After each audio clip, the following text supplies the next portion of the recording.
All right, y'all. So review for test 3. All right, y'all. So the first two questions deal with the end behavior. So for the one, they want us to use an end behavior diagram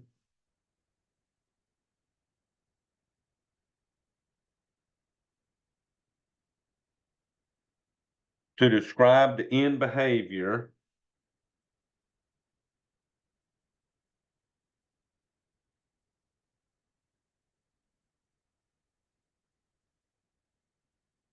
of the given function.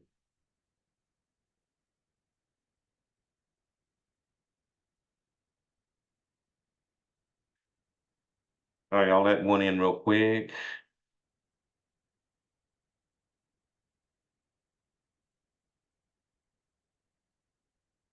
All righty, y'all. So my function is p of x equals negative pi x to the sixth plus x to the fifth minus x to the fourth minus x plus 4. And y'all, I'm going to show you what they're talking about. They're talking about these 4 pictures we had drawn where we looked at the degree being even or odd, and then the lead coefficient was positive or negative. So my leading term is the negative pi x to the sixth because it's got the highest exponent. So the exponent is my degree, 6. So 6 is even.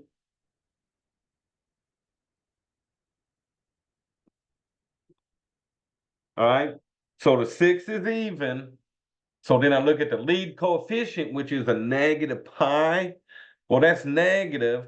So when it's even and negative, we know that both ends will go down. So we would just choose the one picture where both of the ends were heading down, okay? And y'all, number 2 is doing the same thing. On this one, it just says choose the end behavior diagram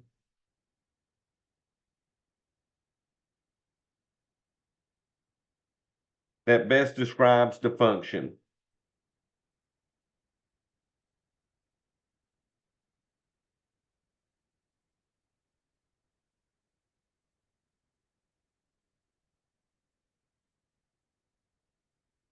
Okay, so for that one, they're giving me f of x equals negative 4.4 x to the fourth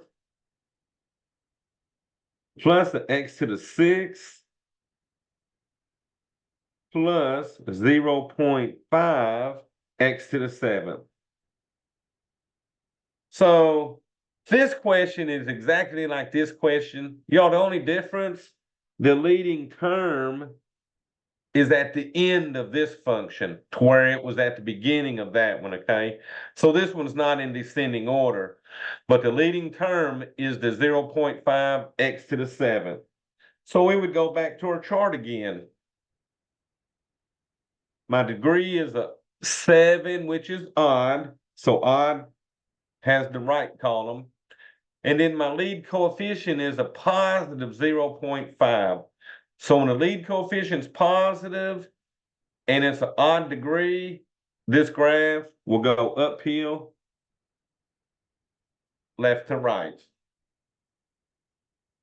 Okay, so that's all you're doing on the first 2, looking at your chart and trying to determine what that end behavior is going to do, okay?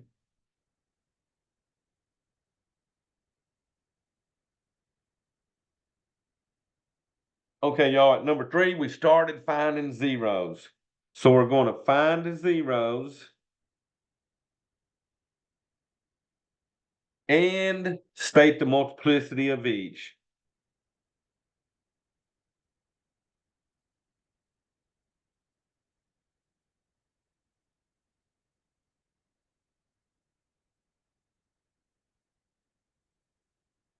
Alrighty, so y'all, they're giving us f of x equals parentheses, x squared minus 16, close parentheses, all raised to the fifth. So here's the thing. The factors inside the parentheses, that's where we're going to get our zeros. That 5 exponent sitting out here, that's going to be the multiplicity. Because remember, that 5 means you would write x squared minus 16 5 times, okay? So the multiplicity of each zero we find inside these parentheses will be a 5. So now to find the actual zeros, we're going to take x squared minus 16 and set it equal to 0. Now, you can solve this two ways. I can do the perfect square stuff like we did when we were factoring, or you could do the square root to this one. So since I focused yesterday on factoring the perfect squares, today I'm probably just going to take square roots because it's a little quicker. So we're going to solve this for the x's. So I'm going to add 16, get my x squared by itself. So y'all get my x squared equals a positive 16. Now to get my two zeros, I'm going to take the square root of both sides. So y'all, the square root of x squared, those cancel, giving me my x. And the square root of 16 will be a plus or minus 4. Okay, so you got to take into account 4 times 4 is 16. Also, negative 4 times negative 4 is 16. Now, their answers on ours will say plus or minus 4.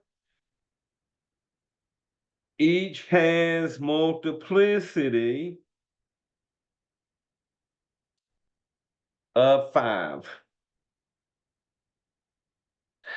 Okay, y'all, so that's the trick on number 3. Solve the parentheses, get your two zeros, and then state what their multiplicity was.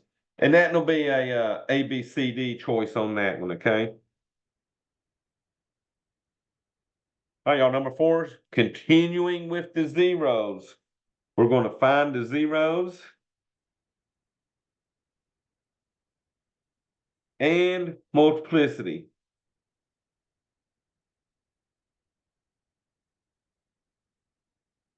Now, this one will have answer blanks for us. They'll say the 0, 4 has multiplicity blank. Blank is a 0 of multiplicity 2.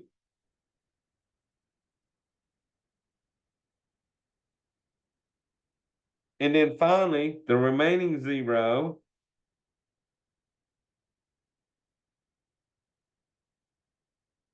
is blank. It has multiplicity blank.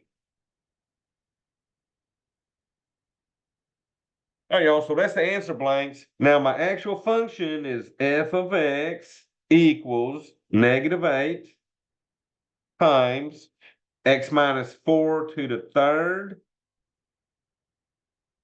times x plus 1 squared times x to the fourth. All right, you notice there's 3 sentences here, which means I got 3 zeros. The 3 zeros are going to come from the x minus 4, the x plus 1, and the x. This negative 8 here, since it's just a constant number, you can cross that out. It has nothing to do with the zeros, okay? So we would set x minus 4 equal to 0, x plus 1 equal to 0, and then x equal to 0. These 3 exponents we see, the 3 exponents are going to be our multiplicities. So we'll solve each of these. Well, that one's already solved. So remember, anytime you got a single variable, it always equals 0. So the other two here, you're going to add 4 and get an x equals 4. And then here we'll subtract 1 and get x is a -1. So the first question, fill in the blank. The 0, 4 has a multiplicity of blank. What are we putting there?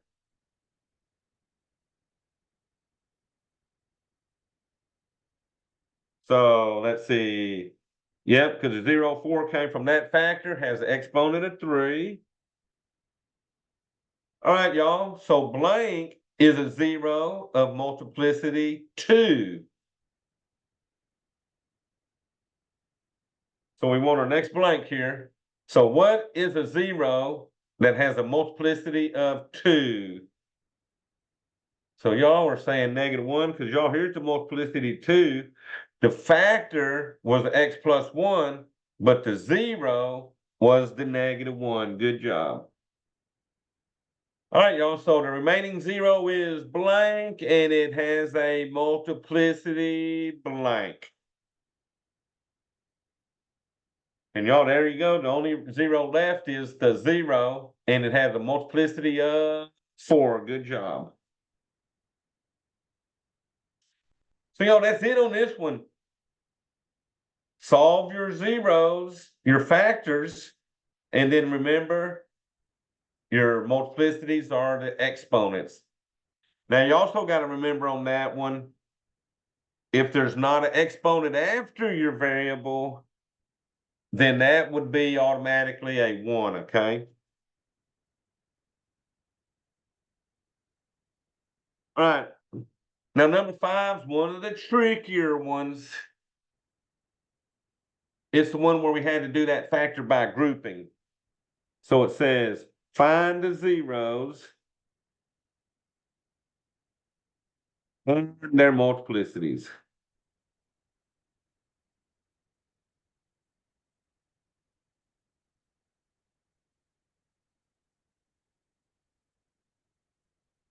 All right, y'all. So this one, we got f of x equals x to the third minus 7x squared minus x plus 7.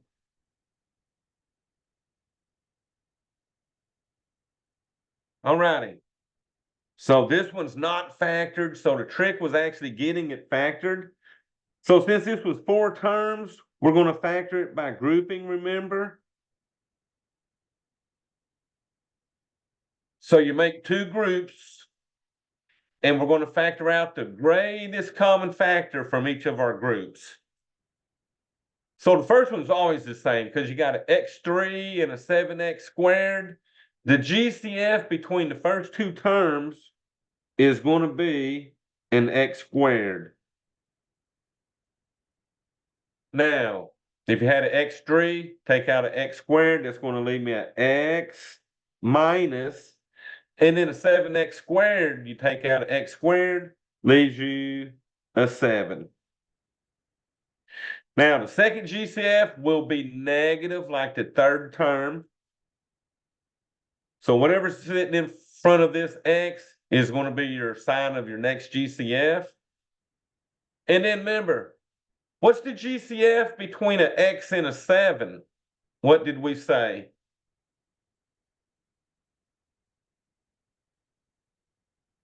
All right, Jackson, good job. You at least got to pull out a 1 on those, remember? Good job. And all that does, negative x divided by -1 makes that a positive x. Positive 7 divided by -1 makes that a -7. So the parentheses had to match up at this point. All righty. So it's almost like you're doing a GCF again. You got x squared times x minus 7, -1 times x minus 7. Both of them in common have an x minus 7. So you factor out that x minus 7, the second parentheses is going to be the x squared minus the 1. And y'all remember at this point, we're going to set all this equal to 0. And then we could have put equal 0 up here also. But we're factored as far as we can go for the moment. Now, there's no multiplicities on the outside of these parentheses.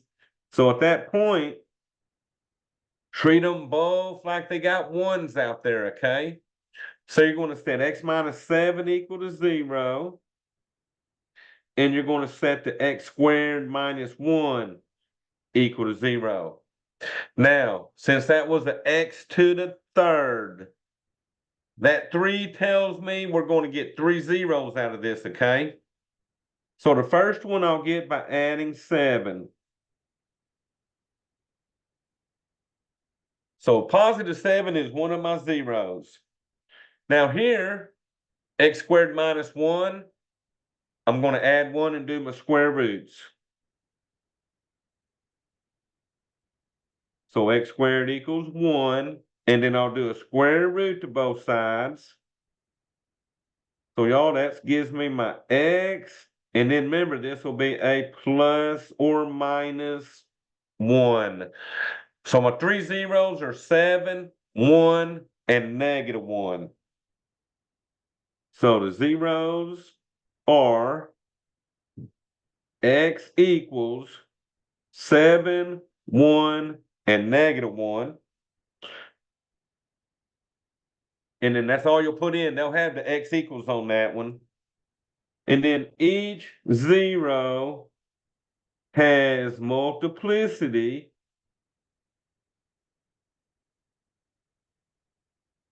of 1. Okay. So that's the trick on this one. Do your GCF stuff. Once you got your 2 parentheses, set those factors equal to 0 and get the actual zeros out of them. All right, y'all. So this one is a true or false.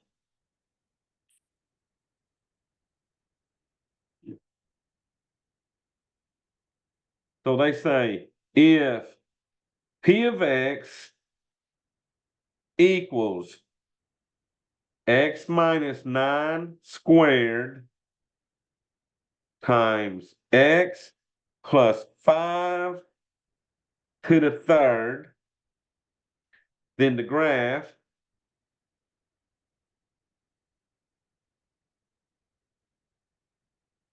y equals P of X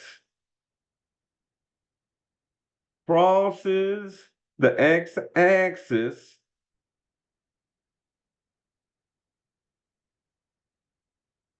at the point 9, 0. Now, on this one, remember, you're looking at the degrees here, or what we call the multiplicities, okay? So for this one,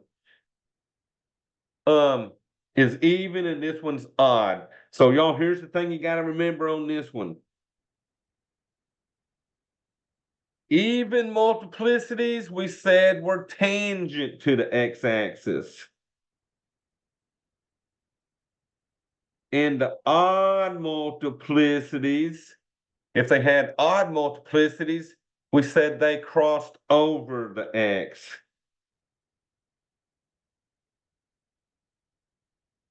So here's my question.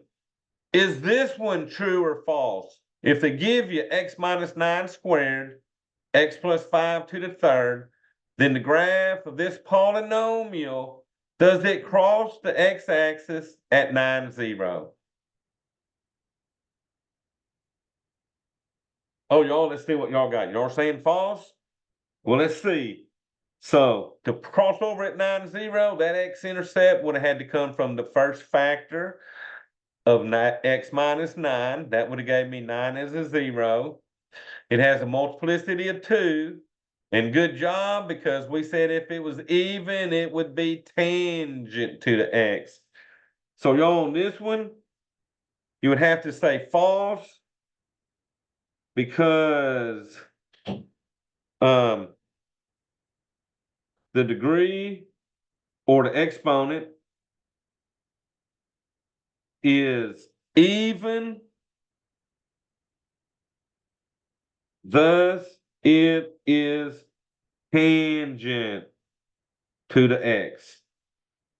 Okay, so they'll just have one. Now they'll say false because the exponent is even, or they'll even say false because the exponent is odd. So that's the one that's telling you right then that it's not that false one because that exponent is actually even, okay?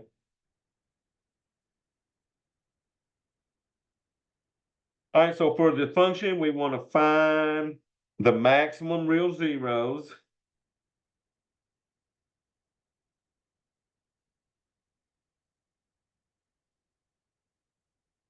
Maximum number of x-intercepts.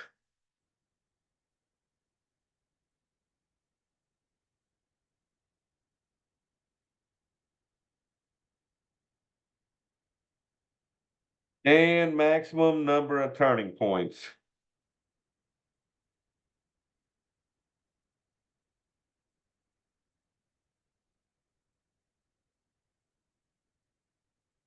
All right, so our function is going to be f of x equals negative 3x minus x to the fourth. So y'all, you're about to tell me the maximum real zeros. We'll need the maximum x-intercepts. And then the maximum turning points.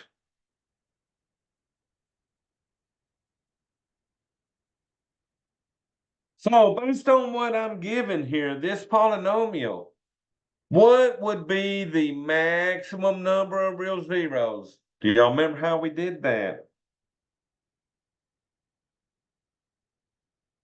So good job, it's a maximum of 4, because that is a degree 4, good job. So how many would be the maximum x-intercepts?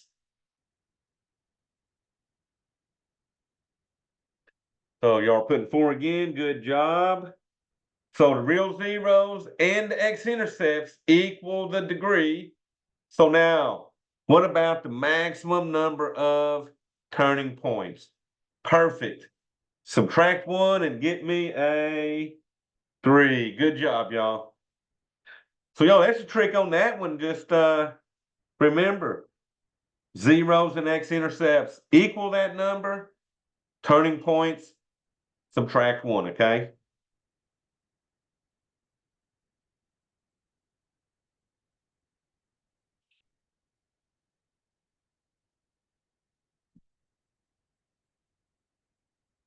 All right, y'all, then they start getting into a little graph in here. So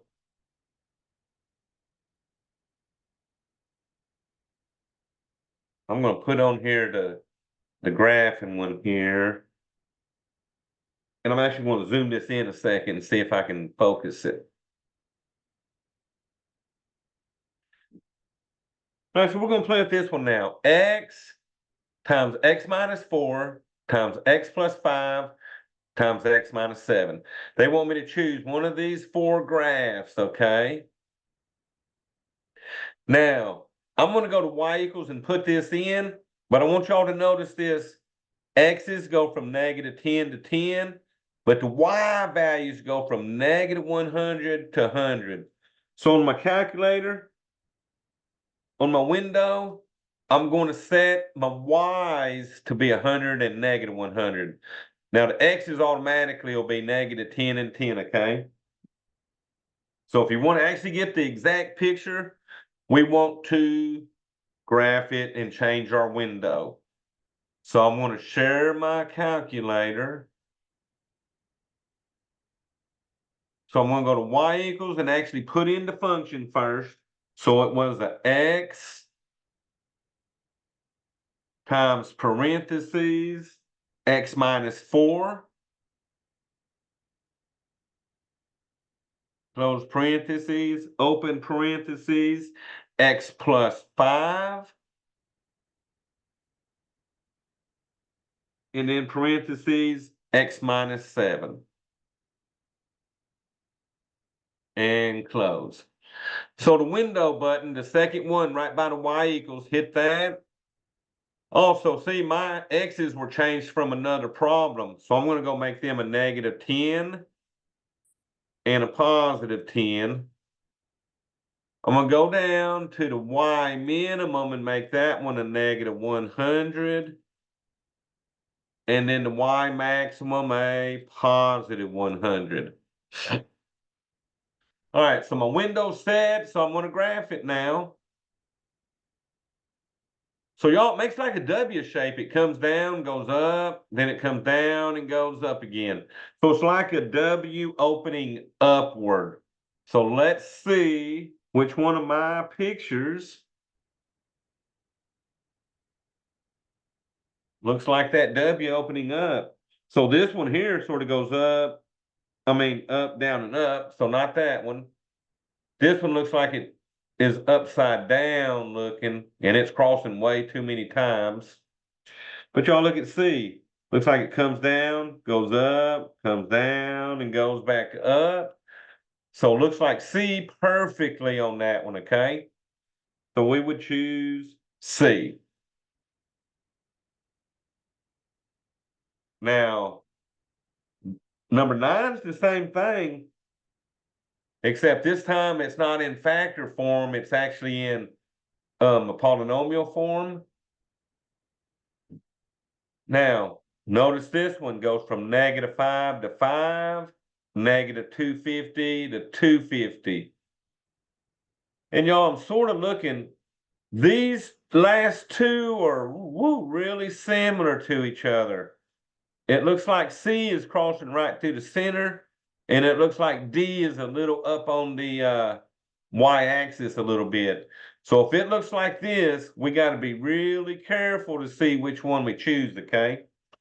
So this one, we're going to go from -5 to 5, and then -250 to 250 on our calculator. So let me pull that up. So let me clear everything out. All right, so this one was 10x to the third. And then arrow down. Minus 8x squared minus 90x, and then plus 72. And actually, I'll tell you, this number at the end, anytime you got a number at the end and it does not have a variable, that's basically your y-intercept. So that's telling me that it's crossing over the y-axis at that 72, okay? All right, y'all, so let me see my window. We said it was -5 to 5, so -5, 5. And then on my y's, it was -250 to a y max of 250. So y'all, now that our window is set, when we hit graph, we're going to get exactly one of those 4 pictures. Oh, and y'all look at that. It is one of those 2 that looks like an uphill to the right curvy line. But look, it is not crossing at the origin of the graph. It is up above it on that y-axis a little bit. So when you go back to your pictures,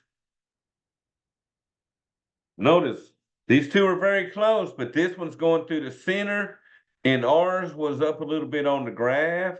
So since ours was up a little bit, we would pick D on that one, okay?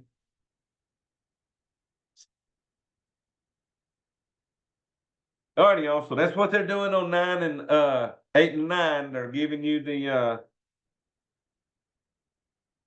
polynomials, and you got to graph them, okay? All right, so let me get my camera back, and let me resume that real quick. All right. All right, y'all, starting at number 10. We're getting into a little bit of synthetic division now. So what we're going to do in this number 10 is we're going to use synthetic division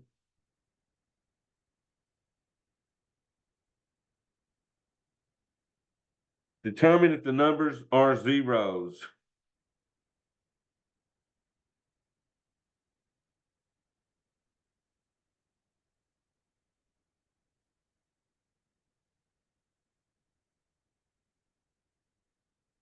All righty, y'all. So they're giving me -2, 1. And then, so these are the two numbers we're going to check, -2 and 1. My polynomial is h of x equals x to the 4th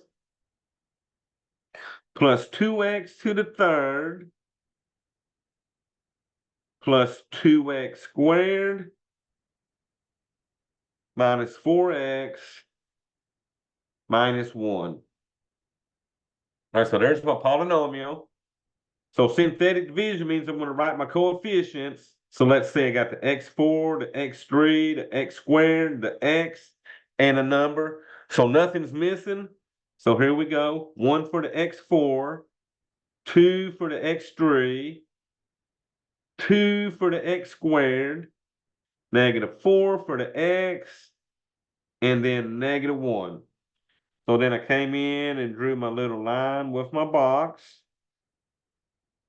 Now the first number I'm going to check is -2. So you got to go in order on these because they're going to be like, is -2 a zero? You put yes or no. And then they'll ask me, is 1 a zero? You put yes or no. So y'all, I'm about to see what y'all remember about synthetic division. Run me some synthetic division and tell me whether that -2 is a zero or not. If it's not, tell me your remainder.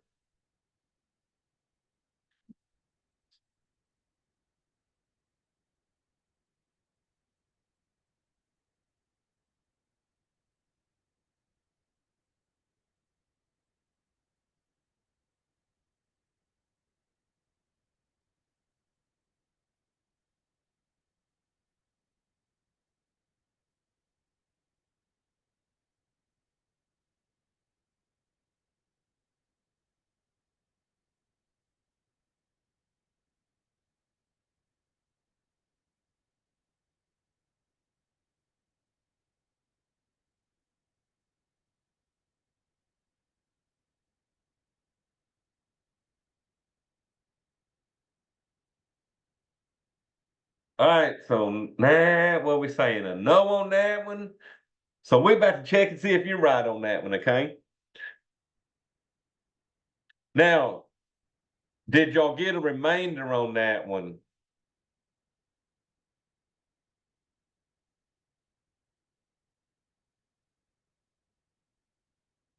All right, y'all, so here we go. Bring the 1 down. 1 times -2 is -2. 2 plus -2 is 0. 0 times -2 is 0. 2 plus 0 is 2. All right, y'all. 2 times -2 is -4. Oh no, that's going to be pretty big, right? -4 plus -4 is -8. And y'all, that -8 times -2 is a positive 16. And 16 and -1 gave me a remainder of 15. So good job. No for number 1. How about a positive 1? We still got the same numbers, 1, 2, 2, -4, and -1. Is 1 a zero of this polynomial? And I'll let y'all spin that one and see what y'all get.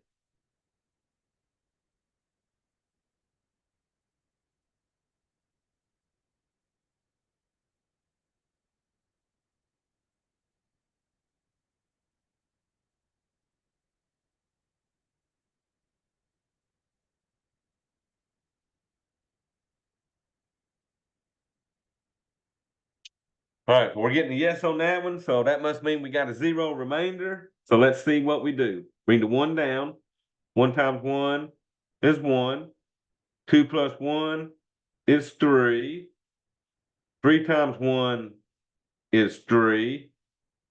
2 plus 3 is 5.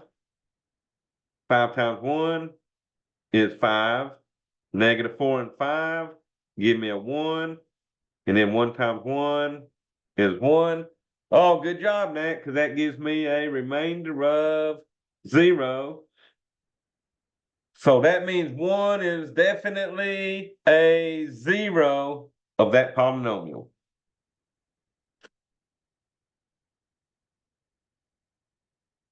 All right, also, how about this? Suppose a polynomial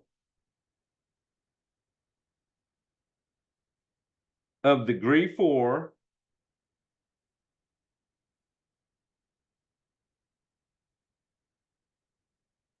has the following given numbers as zeros.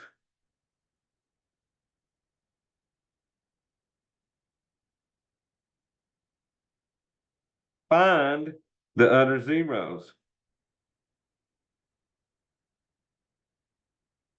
So check this out. If it's a polynomial degree 4, that means altogether this thing's going to have 4 zeros. Now, here's the given ones. We're given negative I and 4 minus a square root of 13. They're giving me 2 zeros. I got 4 altogether. So y'all, the question is, what are the other zeros? So the other zeros are blank.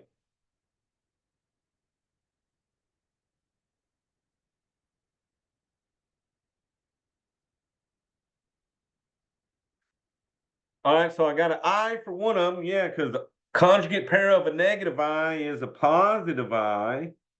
So remember, the I's always come in conjugate pairs. And then what's the other one? 4 plus the square root of 13. Perfect. So 4 plus square root of 13.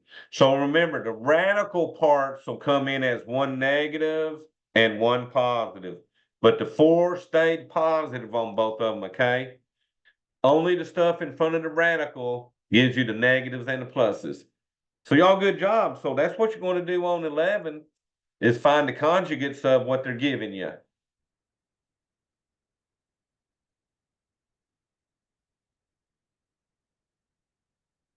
Now, the reason you had to learn that was for number 12. Number 12 says find a polynomial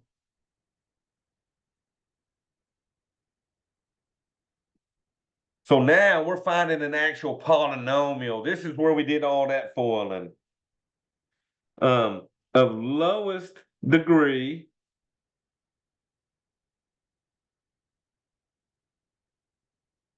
that has the given numbers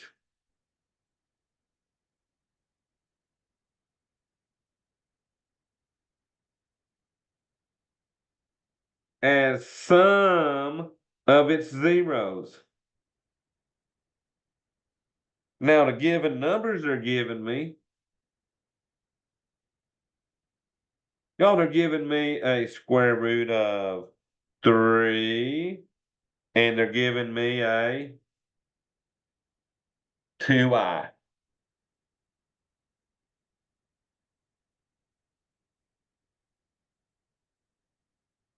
And y'all, guess what? That's really all they're giving me.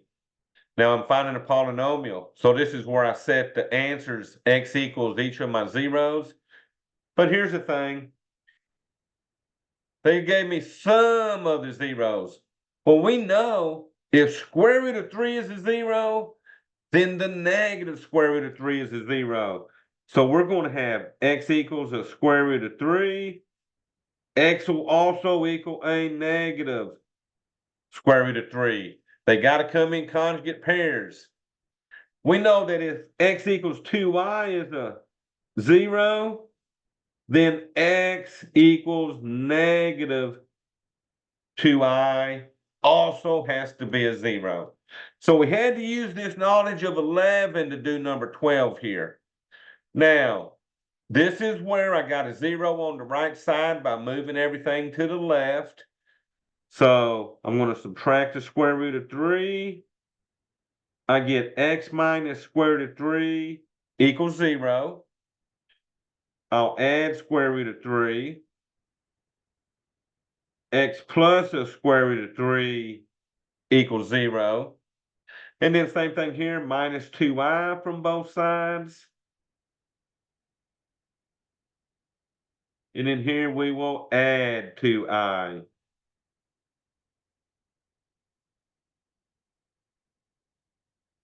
So we got 4 equations equal to 0. We're going to put them all in parentheses and set everything equal to 0.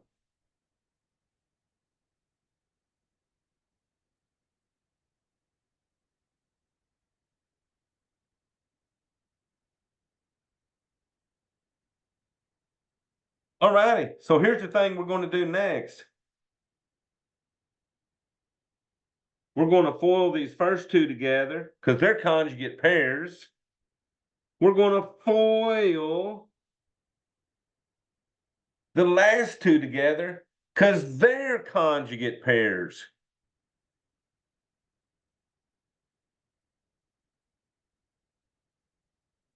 And remember, the radicals will always be x squared minus, and these imaginary ones, they always end up as the x squared plus. So let's FOIL these and see what we get. X minus square root of 3, so this is our side work, times the x plus square root of 3. So I'm getting what? X squared minus 3. Good job. Because you can shortcut. X times x is x squared. And then y'all remember, negative times positive makes that a negative. Square root of 3 times square root of 3 is just 3. Okay? Because remember, square root of 3 times square root of 3 is square root of 9. But square root of 9 equals 3. So radical times itself gives you that number. So we got x squared minus 3 there. And then you had what? X minus 2y, x plus 2y. So x times x gave me x squared. Now y'all look here. Negative 2y times 2y. Watch this. So negative 2, second decimal gives you the I, times 2, second decimal for the I. When I hit enter, I get a 4 plus 0y, which is basically a 4. Okay? So that tells me that when I multiply negative 2y times 2y, I get negative 4i squared. But what we say I squared equaled? We said I squared equaled a negative 1. So that's why it always turns it into a positive on that, okay? All right, two things here, two things here. There's no more radicals. There's no more imaginary numbers.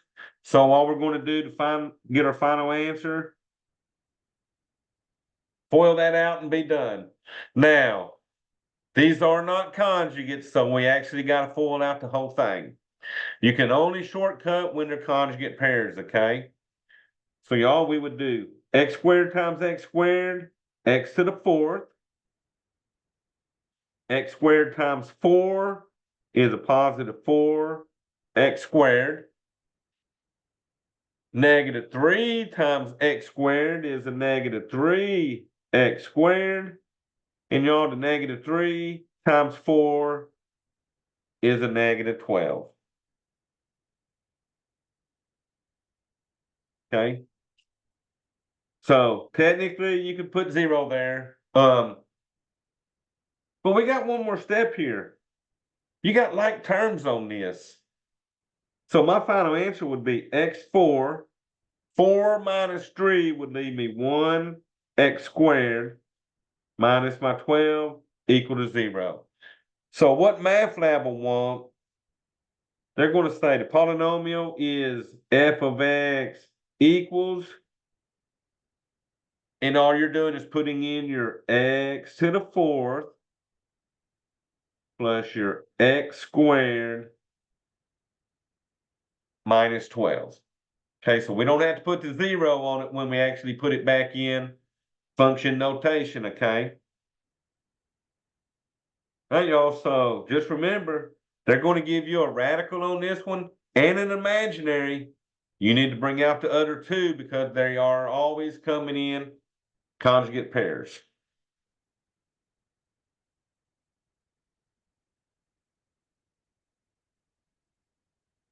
All right, y'all, so let's see.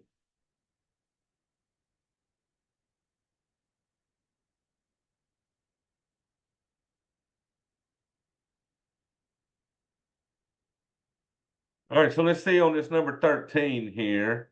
So 13, the polynomial has the given 0.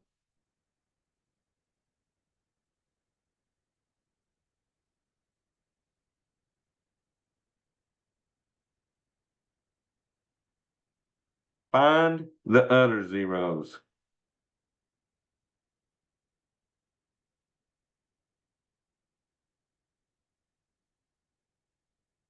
All right, so our polynomial is going to be f of x equals x to the third plus 5x squared minus 3x minus 15. And then they got a semicolon and a -5. So what this tells us is that they're giving me the 0 and -5. We're not going to have to write it in our answers. All we got to do is find the other two. Because remember, that's the x to the third. That means altogether you're going to have 3 zeros. They're giving us 1, so we're going to find the other two, okay? So the way we do that, we divide this one out using synthetic division. Once we're done pulling out that -5 using synthetic division, those 3 numbers will be the quotient, and we'll use that to solve for the last two, okay? So let's see, x3, x2, x, and a number. So everything's there. So 1x3, 5x squared, -3x, minus 15.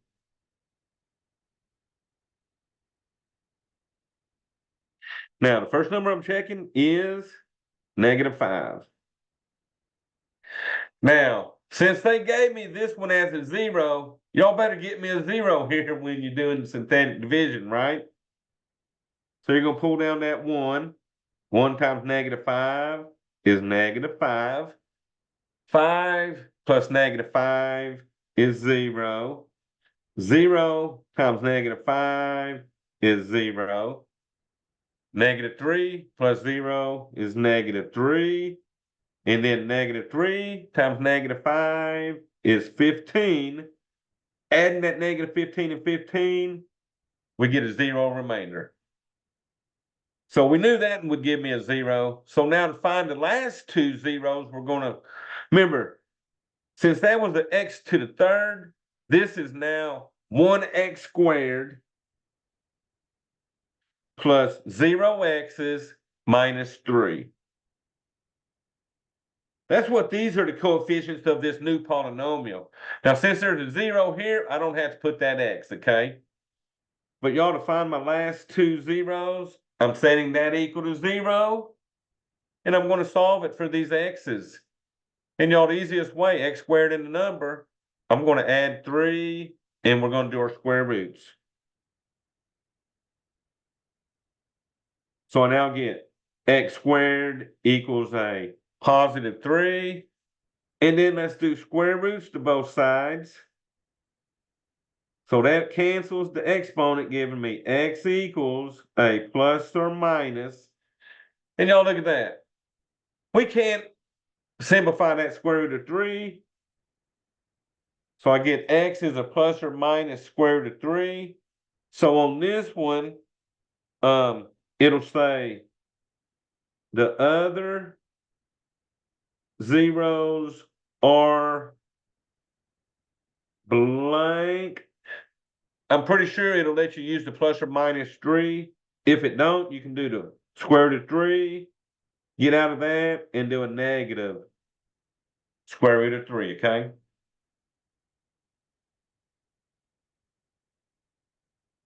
All right, so that's a trick on that one.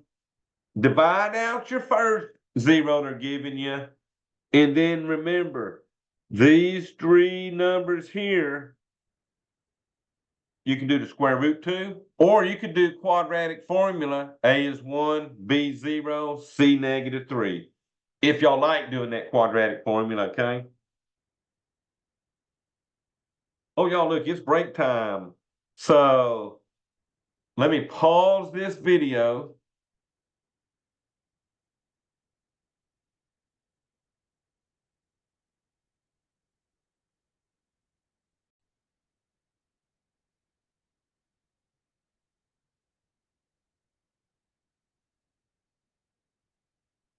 All right, y'all, so number 14. Now, this is probably one of the trickier questions on here, okay? So this one wants me to find the rational zeros.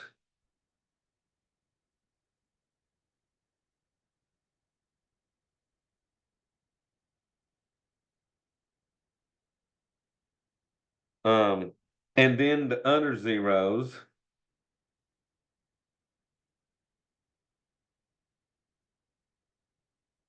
Of the polynomial.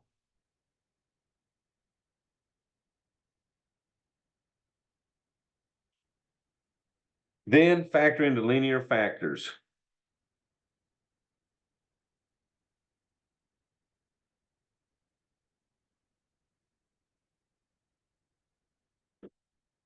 Okay, so y'all, let's see. They're giving us f of x equals 3x to the third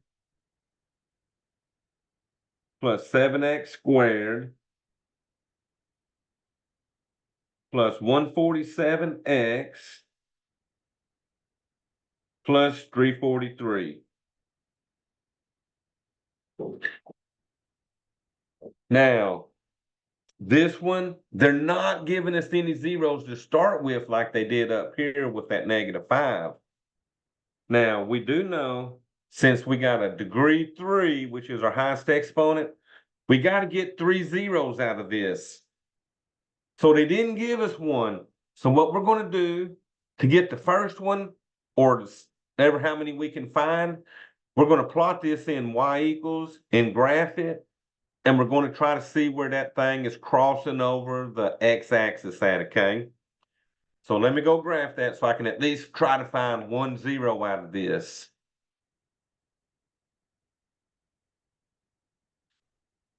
All right, so I'm gonna go to y equals, clear that out. So I had 3x to the third.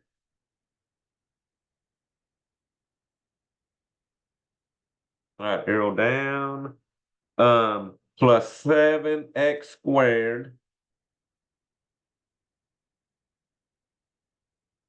plus 147x plus 343. All right, now I'm going to go back and set my window back to -10 and 10 for the x's. And I'm going to go set the y down to -10 and 10 also. So I'm just setting it back to a standard graph window, okay? And then I'm going to hit graph and see what happens. So y'all look at that. you see -1, -2. This graph is coming across in between -2 and -3. But watch when I hit second graph and look at my table. If you look between -2 and -3, you don't see a zero. That's because this is going to have a fractional answer. So what we got to do is fix the table so that it'll give us these fraction answers. So if you'll see above the window button, it says table set. So I'm going to hit the blue button and the window button. So I'm going to let it start at -3.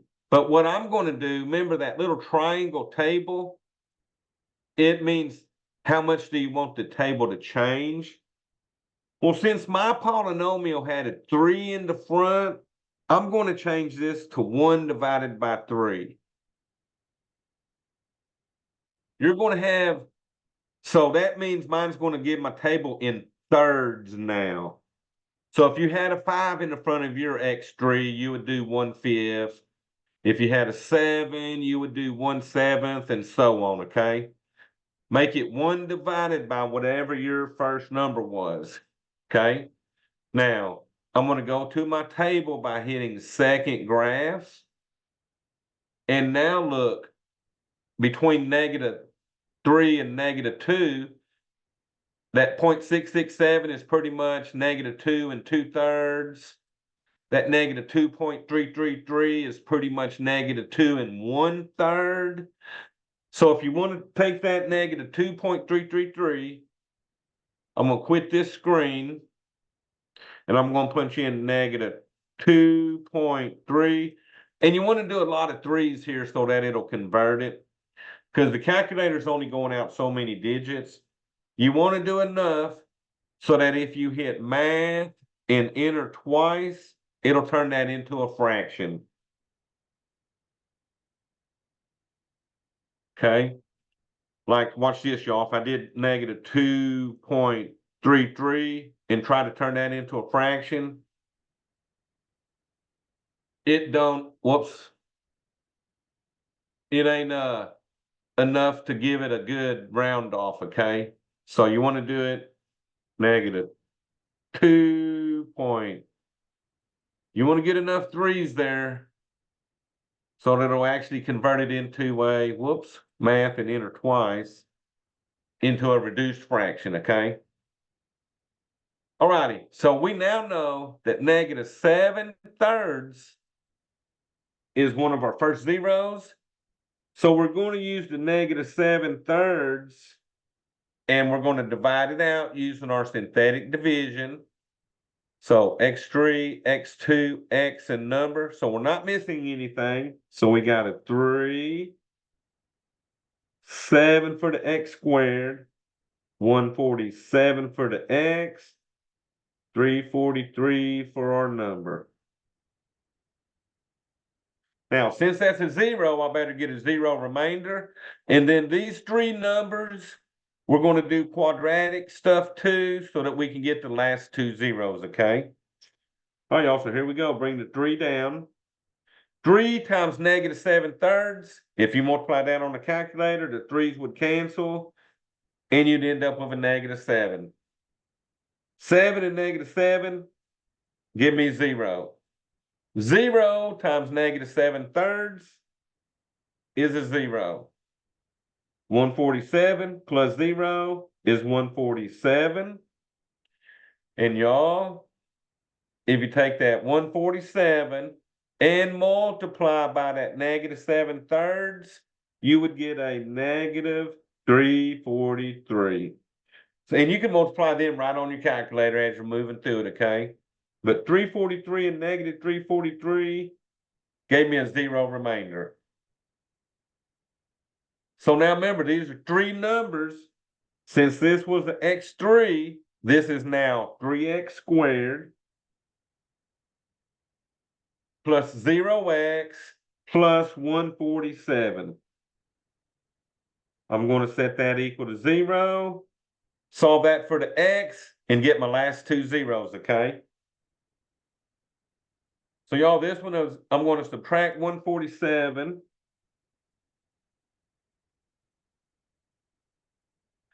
That gives me my 3x squared equals a negative 147.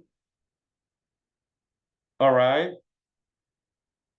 I'm going to divide by 3 before I do the square root stuff. So that x squared is now equal to a negative 49. Now, I'm going to do square roots.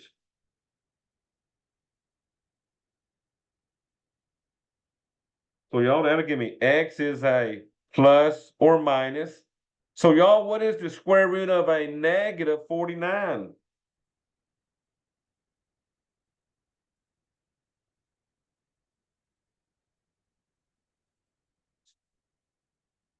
That's what we got going on. 7i, good job. Remember, if it's negative under that radical, it comes out as an I, okay? So,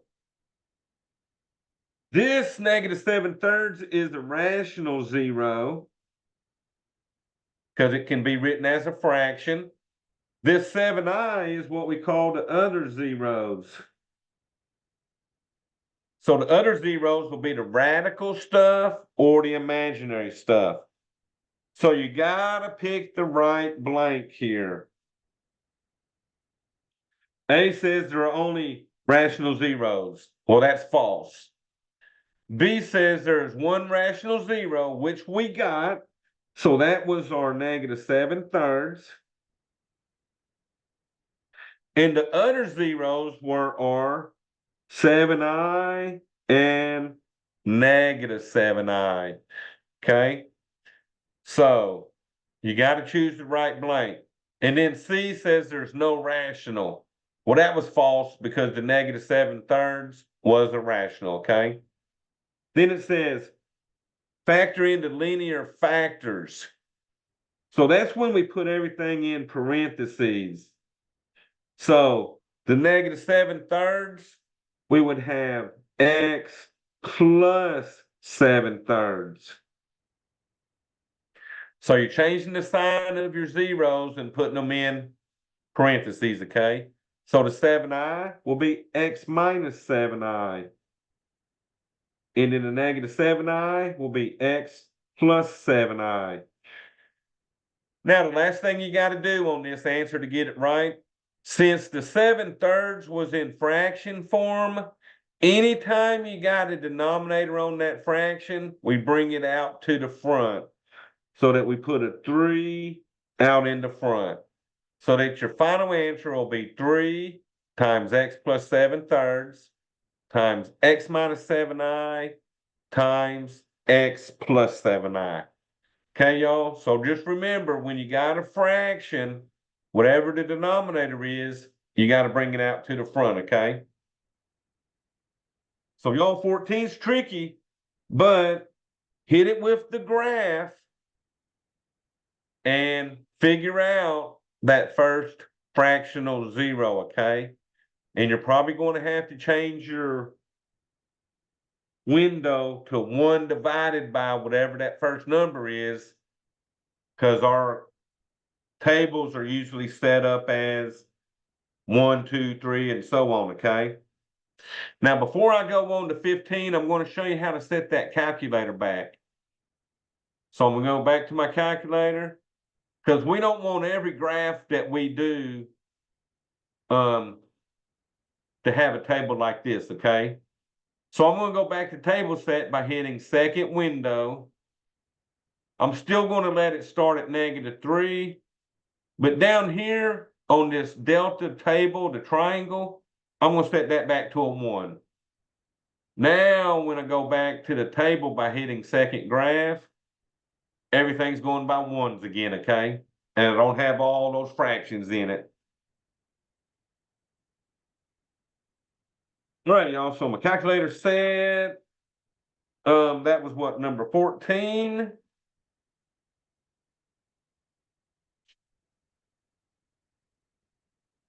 So it looks like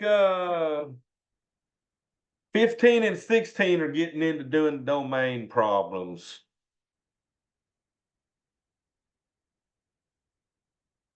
So 15 was the domain from 5.1. 16 is the domain from 8.5. So 15 says find the domain of the function.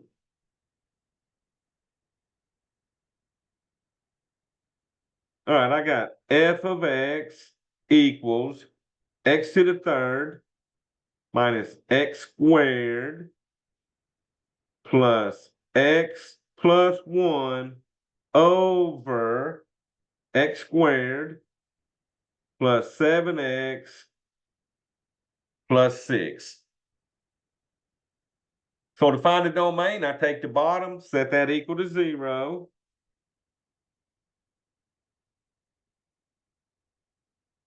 Never do we worry about the top, okay?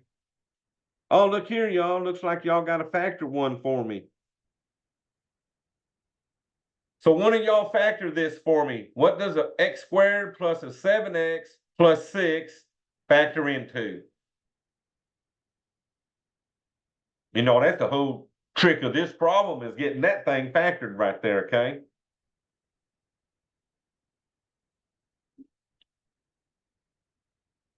All right, let's see. Jackson and Nat, 6 and 1, good job.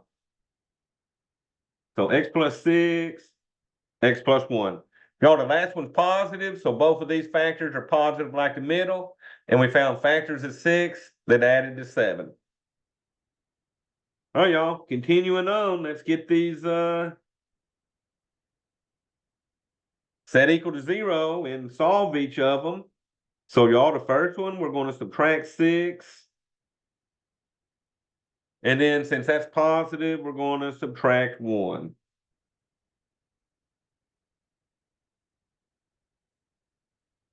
Now, be careful on this one, because under the answer blank, it says, so let me show you these answers.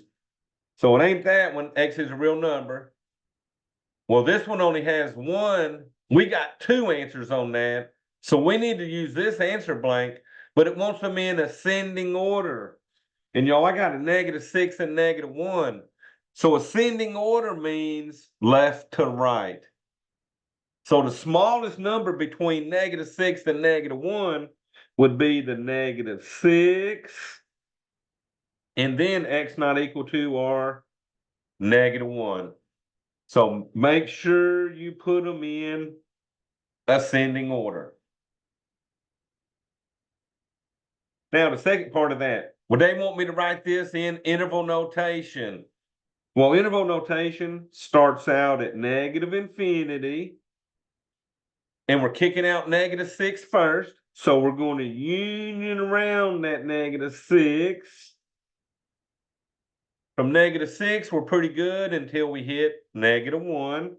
So we're going to union around -1. And then -1 was the last number we're kicking out. So from -1, we cruise all the way to infinity. So on 15, it will start at -infinity and it will end at positive infinity. And you're only unioning around the numbers you kick out. Okay? All right, y'all. So 16, find the domain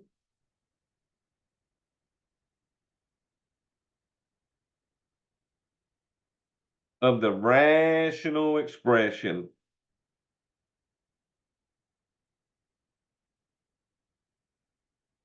But y'all, it's the same thing as 15, okay? Just a little bit different rewording on the instructions. So f of x equals 2 over x squared plus 3x minus 28.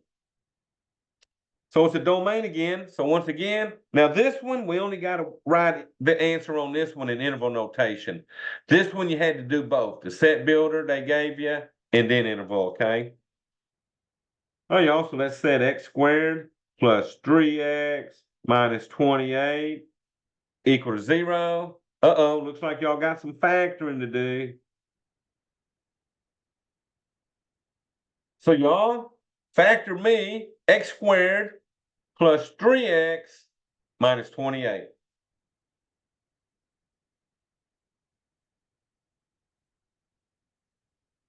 All right, Jackson, so you're so close, but one of those needs to be positive, and which one you going to make negative? Because remember, since that last one's negative, we got to have one of each sign because that's unlike signs.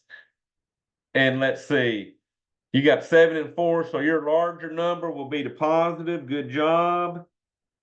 And your 4 will be negative. All right, y'all. So remember, last one's negative. Unlike signs, factors of 28 will subtract and get 3. And then the larger number has to be the same sign. All right, y'all. So let's get these solved and changed.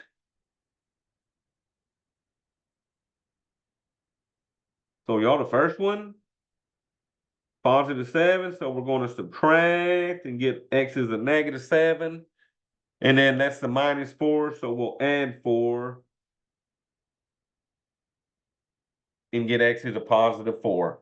So our interval notation, we're going to start at negative infinity until we hit negative 7 first. Union around negative 7, we're pretty much cruising until we hit 4. So we got a union around 4. And then from 4, we head off towards infinity. Okay, so just remember, in interval notation, the parentheses mean that you're not including that number, okay? Since they're not the brackets.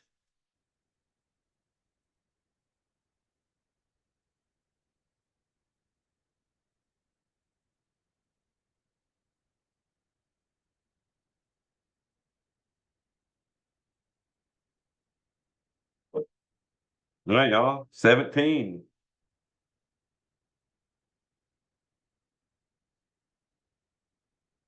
All right, so 17, they want us to list the asymptotes.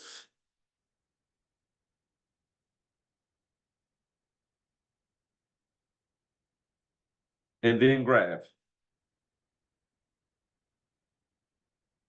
Now, they'll give us 4 graphs to pick out of, okay? All right, so they're giving us f of x equals 9 over x squared minus 4. So y'all, let's see. The first thing they asked for is the vertical asymptotes.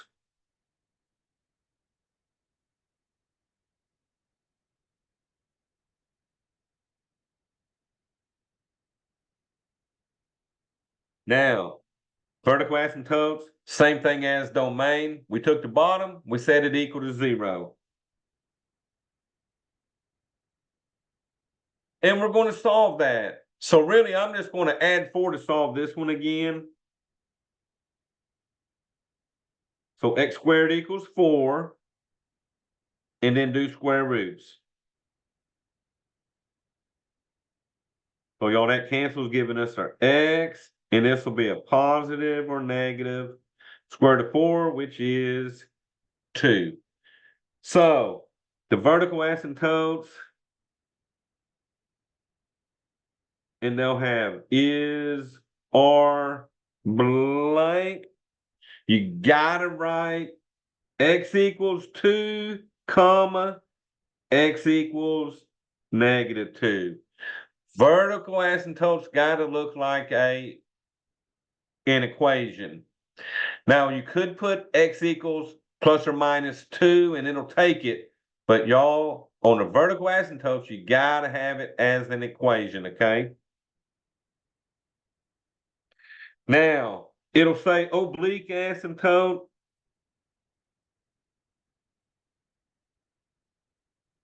On oblique asymptote, we don't cover those. So you're going to put none on that one, okay? So just hit B. It says there is no oblique asymptote. So hit B and be done, okay?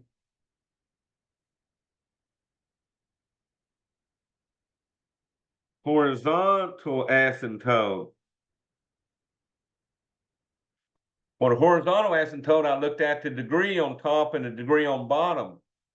Well, there's no variable on top.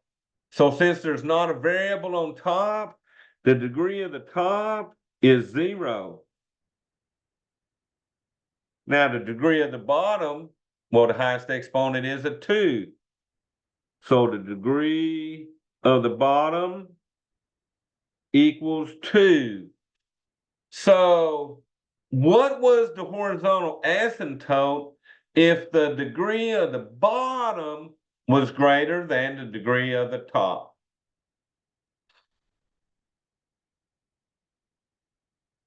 So y equals 0, good job. And y'all listen, it's got to be the form of an equation, okay? So you got to put this whole thing in there. So asymptotes are always in the form of an equation, okay? Now we just got to pick one of the 4 graphs. But we do know one thing. If I was to sketch that real quick, just to get a general idea, vertical asymptotes were at 2 and -2. So over here at -2 and at +2, we know for sure we got these 2 asymptotes. Well, if you look at these 4 graphs, this one only has one, this one only has one asymptote. So it's got to be B or C. So we're just looking to see if our parabola part opens upward or does it open downward. So all I'm going to do is go to my calculator and graph this. All right, y'all, so let me go to my calculator. Go to y equals, and I'm going to clear all that out. Now I'm going to make it look like a fraction. So I'm going to hit the green alpha button, the y equals button, and hit enter. N over D is a fraction, numerator over denominator. So on top I got a 9. On bottom, x squared minus 4.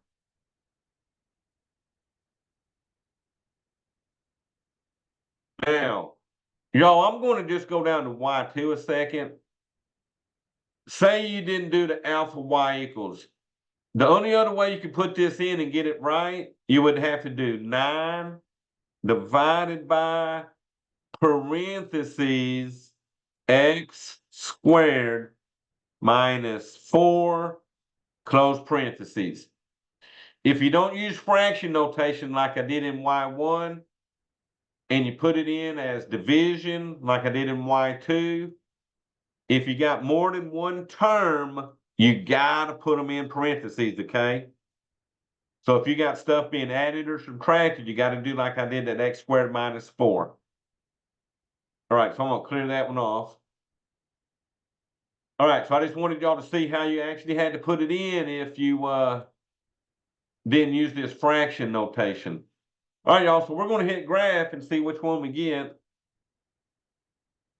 Well, y'all look at that. My parabola part in the middle is opening downward. So for me, the one opening downward with the 2 asymptotes, I would pick C and then move on, okay?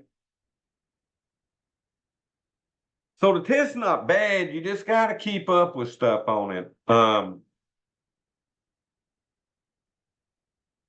Remember, those degrees are really important, okay?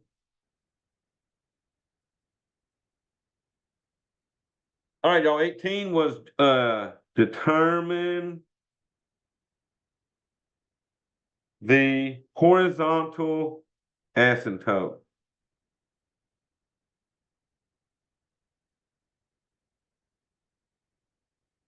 So horizontal by itself. So we got f of x equals x squared minus 4 on top,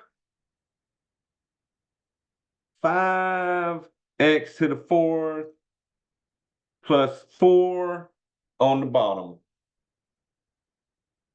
All right, y'all. So on this one, you had 3 cases for the horizontal asymptote.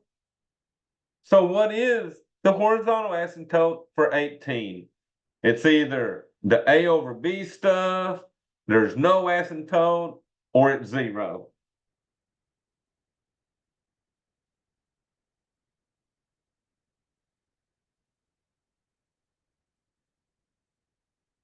All right, Jackson, what we got going on? All right, I see a lot of y equals zeros. Good job. Y'all, because the degree of the bottom is 4. Degree on top is a 2. So since 4 is a higher degree than the top, it is y equals 0. Now, here's the thing on that one. On that one, they're giving you the y equals part. So all you got to put in on that one is the 0, okay? Now, if y'all sort of get mixed up on some of these, when you get done with these tests, review it. Because if you had a y equals 0 in the blank and you didn't realize they had the y equals, if you got a 0 on that answer, let me know so I can go back and I can override that, okay? Um, so you just got to watch out how they're looking for these answers to be, okay? All right, y'all, the last two questions we're doing what we did yesterday from 8.6. We're going to solve the following inequality.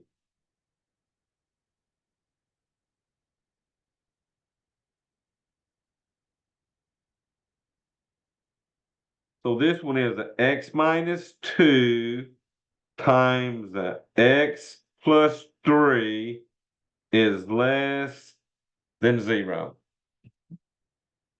Now, this one's already factored, okay? So I'm going to set both these equal to 0 to get my two numbers. Because remember, I'm going to make a number line in a second using these two answers, okay? So y'all, the first one looks like we're going to add 3 to both sides. And I get x equals 3. Whoops, I mean 2, my bad. That's a 2. Okay, so x equals 2. Well, I was looking at this one, I think, and adding to this one. Okay, here I'm going to subtract 3. Get x equals a -3. So 2 and -3. That's on our number line.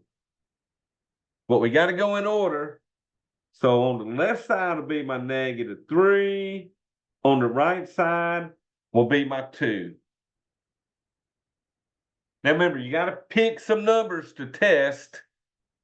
So I always pick 0. And for this problem, 0 is going to be in between -3 and 2. But y'all remember, you can check any of these 3 sections for true and false, okay? So I said I'm going to test 0 here. So I got 0 minus 2 times 0 plus 3. That has to be less than 0. Well, let's see if that's true. I get -2 here, 3 here, less than 0. So -6 less than 0. That is true. So since that's true, here's -3, here's -2. So since it's true for 0, when I put 0 in, and 0 was in the middle, I shade that middle section. So that means my interval will start at -3 and end at 2. What I got to figure out is, do I want parentheses or brackets?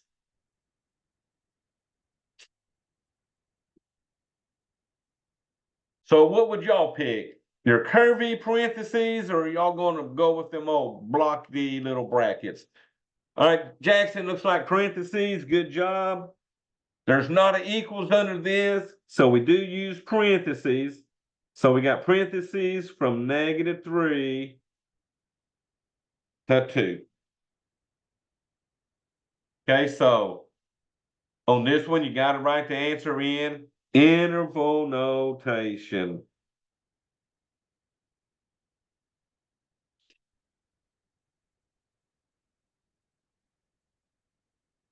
Oh, y'all look at this. Number 20, our last one. And it says solve x squared plus 8 less than 2x.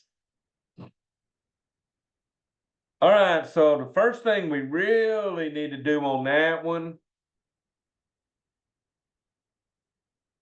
is get it in the correct order. We need a 0 on this side. So since we need a 0 where the 2x is, we need to subtract 2x from each side. So you'd put this one in order. X squared minus 2x plus 8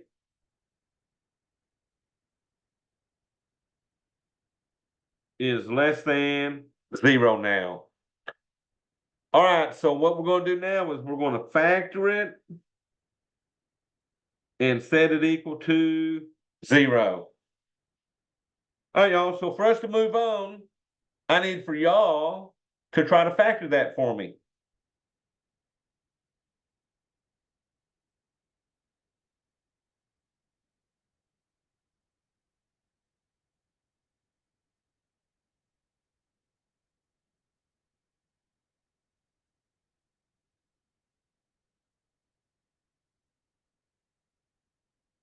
Oh, so I'm getting some interesting things going on. I got a x minus 4x plus 2, and I got a no factor.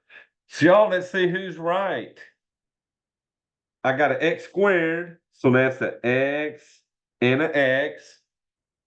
Uh-oh, my last sign's positive. So remember, if the last sign's positive, both of these factors will be negative like the middle.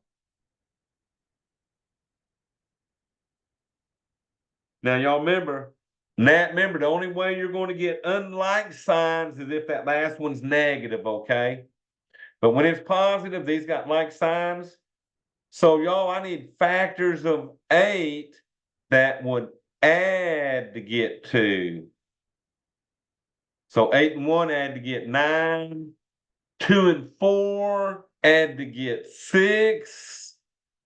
So there's no factors of 8 that would add to get me a negative 2.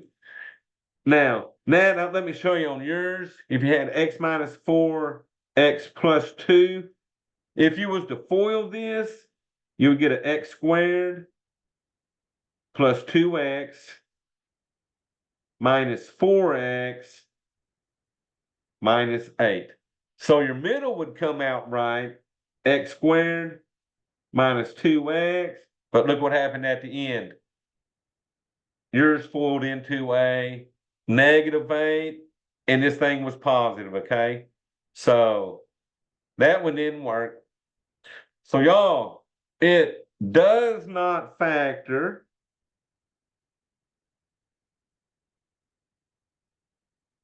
Now remember, on MATLAB, when it does not factor, it's a no solution.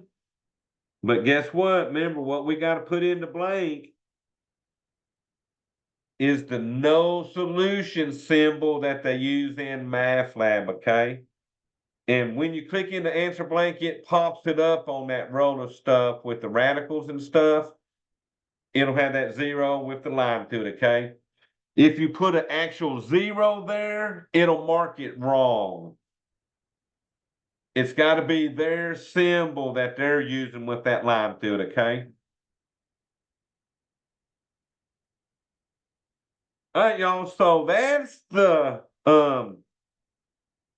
20 questions. So let me give y'all the work shown for this one. So y'all, for this one, I only picked out 4 numbers that you got to show work on. It was 3, 5, 10, and 12. So I will send this in my email when I send the video. And then I'll send y'all my link for the bonus question for test 3, okay? So those will be on my email that I send this video through.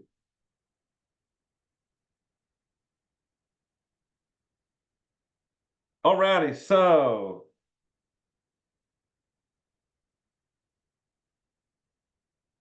I'm trying to see I'm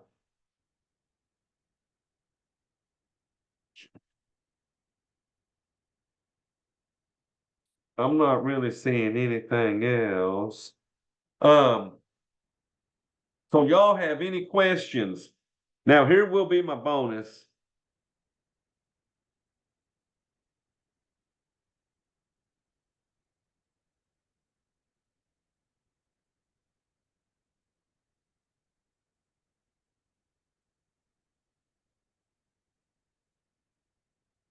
So for this problem, y'all were going to send me the solution.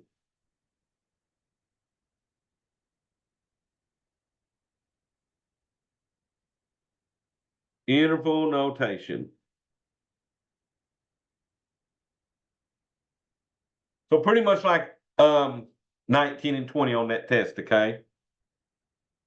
Although this one's factored, so you will have some kind of answer, okay? So you'll show work on 3, 5, 10, and 12, and then this will be the bonus. You can email me the answer or put it with your work shown, and when I go through those, I'll see it there, okay? All right, y'all, so that is